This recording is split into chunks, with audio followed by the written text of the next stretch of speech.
Hi, good evening everybody. My name is Maryke. I'm the physiotherapist from sportsinjuryphysio.com, where you can get online physiotherapy, treatment and consultations with a physio. So tonight's topic is about aging and how it affects our running performance and our ability to keep on training at a high level and perform at a high level as we get older. Hi Gemma, welcome. So if you're new to this, usually these live streams only go out in my sports injury support group, which is a private group, but thanks to Facebook, I couldn't actually create it in there today. So tonight's one is going out on my Facebook page, which everybody can access. So if you're interested in watching more of these sessions, then you're welcome to join the group. There should be a link on the page, but I'll also pop a link in the comments later in this. So yeah, if you've got any questions, ask them in the comments as we go along. And then if you're watching this on replay, make sure you ask them. And if you tag me, Maryke Low, in it, I will come back and answer them for you. Excellent. So tonight's session has the potential to become quite technical because it's a lot about physiology and how the body functions and stuff. So I'll recap it quite often to make sure that I don't lose you. But let me know if I use too many terms and things that doesn't make sense. We're first going to look at how getting older affects a runner's physiology. Then we're going to look at the biomechanics of running and how that's affected. We're going to look specifically closer at your calf muscle and Achilles tendon complex and how that is affected, and you'll understand why in a minute. And then lastly, we'll look at what you can do to kind of put a brake on all of these things that happens. Okay, so I think it's quite rude that they reckon masters athletes or athletes are classed as masters from the age of 35. Because if the 40s that is looming is not depressing enough, then learning that you're now a masters runner in a marathon or half marathon is quite depressing in itself. But the thing is that from the age 35, our running performance and things actually do start to decrease because our bodies start to age more than what is rebuilding muscle tissue and tendons and things. And there's good evidence that we decrease in sprinting speed as well as our speed and performance during endurance races, or speed during endurance races. I'm not entirely sure about that statement that I've just made, because I feel that there's a lot of evidence out there that older athletes are performing better at endurance races. So I'll have to go and research that a little bit more, but let's just go with, for now, that speed in general, or running speed in general, decreases.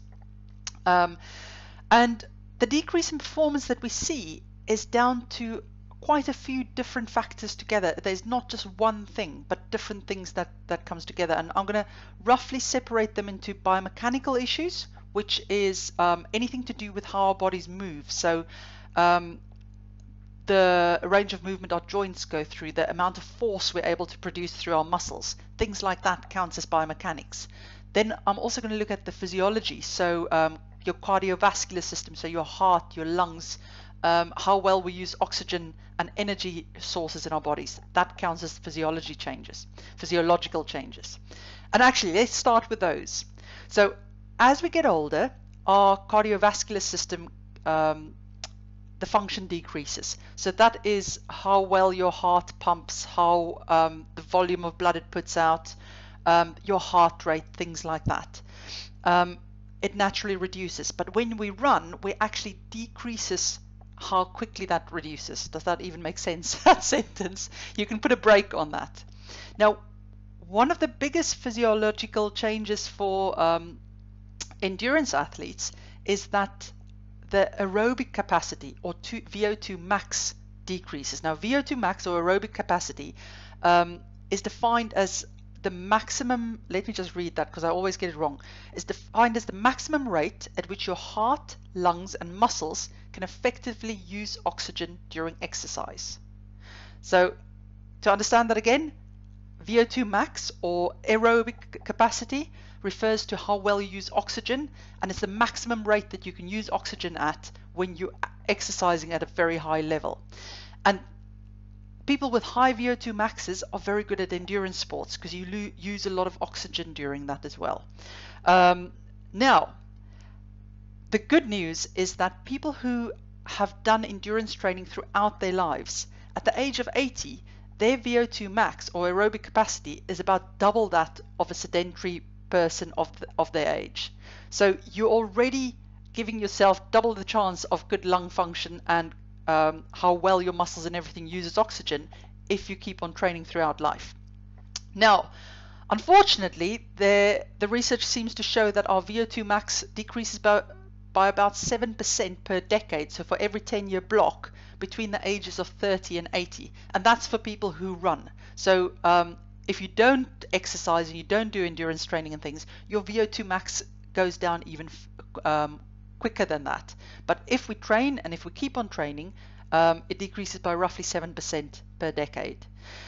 Now, there's one research study that actually shows that in older athletes, they can have the same VO2 max, or similar VO2 maxes to younger athletes if they train at the same volume and intensity as younger athletes. So there is some evidence that if you keep your training volume and intensity up, you don't get that normal or regular decrease in VO2 max. But high volumes of training and intensity can become a bit problematic as you get older, because we all pick up injuries through time and we don't recover at the same rate. So I'll talk a little bit more about that in a minute. Now for sprinters, they don't actually rely on oxygen when they produce their muscle force. They rely on anaerobic system of energy production, which they through a process of glycolysis, I can't say that, but it's basically they break glucose and things in the muscles down to produce, and a byproduct of that is lactate that they can measure in the blood. Now, interestingly enough, what they found with older sprinters when they tested their lactate levels after 100, 200 and 400 meter sprints was that their levels were lower. So they think that part of the reason why we lose some of our sprinting performance as we get older is because we actually get less efficient at using the anaerobic system for energy. Yes, and that specific group of sprinters that they looked at that point was between 70 and 88 years old. Okay, so that's roughly the main physiological changes that affects our bodies as we get older. And let me just make sure that I've not left anything out specifically. Okay, so if we move on to what biomechanical changes happens in runners' bodies and how that affects our running. So as I said, biomechanics refers to how our bodies move. So the first thing that they've shown is, or what they found was that as we get older, our stride length, the size of the steps we give, decreases. And as that decreases, we're increasing our step rate or the cadence to be able to run at the same speed. And that kind of makes sense, because if you're going to run at 6 minutes per kilometer and you're giving large steps, you're going to have a slightly shorter, you're going to have a slower cadence. And as soon as the strides shorten, you're going to have to do a quicker step rate to keep the same speed. They found also that older runners tend to not oscillate vertically quite as much, and their knees tend to be more flexed when they make contact with the ground, and they also have a smaller range of movement that their hips and the knees and their ankles move through. Now, they reckon that one of the biggest reasons, so the first moment when I read that stride length shortens, I was wondering whether it could be due to older runners becoming stiffer. But interestingly enough, that's not the reason. The main reason is that their propulsive forces decreases. So their ankle, the force that they can create around the ankle that propels them forwards decreases, and that's the reason why they're giving shorter steps. Then I've talked about those ones. Yes, so to recap that, if you look at the biomechanics of a runner, they give shorter steps, or older runner, they give shorter steps, higher step rate, and the shorter step is due to less force that they're producing in their calf muscles and around the ankle joint to propel themselves forwards. And they also tend to land with a more flexed knee, and there's less stiffness through the whole leg. So you're getting, you don't get such a good return of energy when you run then. Now, let's look a little bit more closely at what's happening around the ankle joint and in the calf muscle per se, that you're losing that force when you're running. So things that happens to muscles as we age is you lose your muscle volume, and for the calf specifically, it's been shown that runners tend to lose calf muscle volume, calf muscle size decreases. You change your muscle fibers from fast twitch type 2s change into slow twitch type 1s, and that's another reason why sprinters lose their sprinting abilities, because you need those fast twitch fibers to actually help you sprint and move quickly. Yes, so let me see there. Okay, so we've got fast twitch, the volume of the calf muscle decreases. Now also, the calf muscle is attached to the Achilles tendon, which attaches into your heel.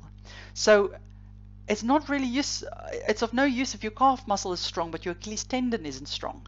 And unfortunately, what's also been shown is as we get older, our tendons actually becomes less stiff. Now, people are often under the impression that flexibility is key to injury prevention and things, and that's not the case. Especially when it comes to tendons, the stiffer a tendon is, the better it functions. Thinking about the Achilles tendon specifically, it actually works like a spring. So when you make contact with the ground, it's elongated, but it has to store some of the energy of that contact with the ground, and then it has to return it like a spring and help propel you forwards. Now, if that tendon isn't as stiff as it used to be, then it can't return so much energy, and everything else in the system has to work harder, and then you're losing some of that propulsion force, and that's part of the reason why your stride length shortens. Yes, so here's a nice depressing statistic for you. Unless you train, you can lose something like 47.9% of your calf muscle, or your ankle power between the ages of 20 and 80. And that is for people who run. Okay, so running can help you keep a bit more of your muscle strength than what you would have had, but it's not enough to actually stop that process or turn it around fully. And that's also part of the reason why runners over the age of 50 tend to get a lot more calf muscle strains, and they're more prone to Achilles tendinopathies as well, because the calf muscle isn't as strong and the Achilles tendon isn't as stiff as it should be. But the good news is, once again, there's obvious things you can do about that. Let me just see, because I'm sure there was... Yes, so the interesting thing here as well is that although endurance running has been shown to help maintain some of your calf strength, so you're not losing it as quickly as people who don't run at all, the only people who's been shown to actually have maintained their calf strength from a young age to older age is people who's again managed to train at the same volume as well as same intensities as younger, well-trained athletes. But now with these studies, I have to point out that these older individuals were highly trained when they were young, and they were highly trained when they were older. So they maintained that volume. If you're going to try and go from just being a recreational runner who does a bit of training to high volume and intensity too quickly, you will actually injure your calf muscles and your Achilles tendons. You need, I'm going to say, a year or longer to actually build up to things like that, depending on your status and your training status. So high volumes and high intensities does not have to be bad. It can actually be protective for muscle loss, but it's about how you get there that makes the difference. And that slots nicely into my last point of what can we do? So we're looking at that list of things, and it says your Vo2 max drops, your maximum heart rate drops, your calf muscle volume goes down, your tendon stiffness decreases, your ankle propulsion forces and power and things decreases. It doesn't look very good, but you'll notice that a large part of the problem is down to the force around the ankle joint that's lost, and that is something that you can retrain through strength training. Now, the problem with strength training is that people think if they do bodyweight exercises and they just do as many reps as they can, they are doing strength training.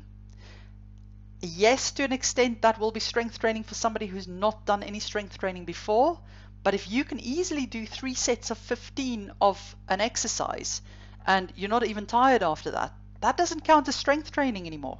Okay, to get changes in muscle size and muscle bulk, which is what we want when we get older, and to get changes in the tendon specifically, we need heavy resistance training. Now, once again, don't go and jump into really heavy resistance training if you're not used to strength training. For somebody, a lot of my runners actually that I see in practice, just doing body weight heel raises, you know, going up and down your toes, is already hard. And that often some of them can only repeat 3 sets of 10 and they knackered. Their calf muscle is really sore for a couple of days after. Now for them, body weight exercises is actually heavy enough. But as soon as they get to 3 sets of 15 and they can easily do it, they've got to start adding extra weight. Now, as a rule of thumb, if somebody is new to strength training, I would say you need about a 6-week period, maybe longer, to get used to the extra force through the muscles and tendons and things. And that means that during that period, you want to go for a high rep, lower weight type of strength training. So if we think of the calf muscle specifically, that would be building up the number of repetitions of single leg heel raises you can do with body weight only to about 3 sets of 15 and keeping it around there, seeing how many you can do eventually. But by the end of 6 weeks, you should aim to get to about 3 sets of 15 with that. Now after that, you will start using slightly heavier weights to do the exercises. So usually I move people into doing it with about a 12 rep max weight. What does that mean? It means you're doing it with a weight that only allows you 12 repetitions before you're tired. If you can do 14 or 15, then it's likely not heavy enough. Then you've got to add a bit more weight. And you're looking for about 3 sets of 12. Okay. Now, obviously, after a couple of weeks of doing that, you'll be able to do 14 or 15 with that weight. That means that it's time to actually increase the weight again to where you can only do 12 repetitions of that. Now, if we're conservative about it, I would usually say stay on a 12 rep max for about 6 weeks again. And then you up it to something that you can only do 10 repetitions with. And you carry on like that. Eventually, we want to get you to be able to use a weight that you can only do about 8 repetitions with. And the reason for that is at that point, you're getting maximum muscle bulk. And also, if you're doing them very nice and slowly, what the research has shown is that can really increase the stiffness in your tendon. So you're basically getting double bang for your buck with those exercises. Now, if you're really unfit, getting to the point where you can do 3 sets of 8 safely and without negative effects can take several months. And I would really say if you're not sure or you're new to strength training, ask somebody who can help you work out a program and ask somebody who can just show you the ropes with it. It's not rocket science, but if you're not used to it, it's easy to overdo it. And you've also got to slot it into the rest of your training. So if you're already doing quite high intensities with running and hill training and things like that, if you're going to go and jump right into heavy resistance training on top of that, you may actually exceed the capacity of your calf muscle strength and tendon, and you can cause yourself an injury. So you've got to slot it into the right spots as well. And remember, strength training, if you're doing it properly, only has to be done twice, maximum 3 times a week. But probably if you're doing it with other run training, about twice a week. And usually what happens is athletes use their off season, so during the winter months, to build their strength up, because then the running intensity isn't so high. And they really use that period of time to get to build proper strong muscles in the gym. Then as they transition into the competition phase, which usually involves a lot more high intensity sprinting or hill reps or competitions and stuff, they decrease the amount of strength training they do, because now the tendons and the calves and everything is being loaded through the competition training or the high intensity training. So you've got to think of the volume of your whole training program when you put these things together. Now, while we're on that note, remember that they also said that high volumes as well as high intensity of running training can also help to preserve your Vo2 Max as well as your calf muscle strength and tendon complex. Now, we're talking about older athletes here, so people above 35, but especially kind of above 50 and 60 years of age. And if you've always done sport, you're likely carrying an injury or two, or you may even have a little bit of wear and tear in a joint or something like that. So high volumes of training isn't always right for everybody. There's some research out there to suggest that genetics play a big role in that as well. But you can be quite creative. So if we're thinking of Vo2 Max, you can really stress your cardiovascular system through other types of exercise that's not necessarily the same impact as running. So for instance, if we think of spinning classes, so really high intensity cycling sessions, things like that, that can all help to increase your general fitness for you and help to maintain that Vo2 max. So yes, again, if you struggle to figure it out yourself, work with somebody who can actually sit with you and just put it all together and really look at it all for you. Excellent. So to recap tonight's session, the main changes that we see for runners is that they have a decrease in Vo2 max. They've got their heart rates, maximum heart rate decreases. You have changes in your muscle volume, changes in your muscle bulk, your tendons are less stiff, and your stride length decreases, cadence increases. But all of these things can actually be affected if you do strength training and you run regularly. So go and have a think about this. If you're not doing a strength training program at the moment, then consider starting one. And if you are doing one, have a look and check if you're actually doing it at the right intensity. Now, let me see, Dave, when would you do strength training on a running rest day? If do on a running day, is better before or after run? That's a really good question, Dave. So I would say that very much depends on the person in front of me. So if you're doing, and how many times a week you run really. So for the guys who only run 3 times a week, it's quite easy to slot that in, because you can usually do, what I would tell them to do is do a run day, do a strength training day, rest day, run day, strength day, rest day type thing, that they alternate that. If you're doing 6 days of the week that you're running, then you've got to look at where your high intensity runs is in that week.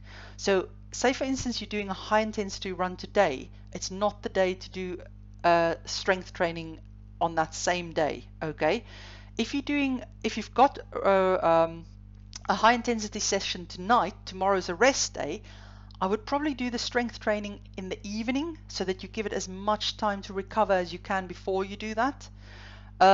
If you're doing an easy run today, you can do it on the same day, but I would schedule the strength training probably after the run so that you don't go running on tired legs. So yeah, there are a few permutations there, but so for my Achilles patients, for instance, when it's all about thinking about the load through the tendon, what I usually advise them to do is they'll have their run day, the next day their Achilles strength session, and then their other training that they do, things like that, and then run day, Achilles strength session again, that they don't actually do the strength session before they have the run day, because they need to be more rested for the run. So it all depends on kind of where you are. Hope that answers it. Cool. Anybody else have any other questions? Then you can pop them in the comments. Let me just make sure I've looked at them all, because I always miss things. Looks like it. And yeah, let me know how you get on. Take care. Thank you for watching. If you would like to learn more about preventing sports injuries, make sure you hit the subscribe button. See you next time.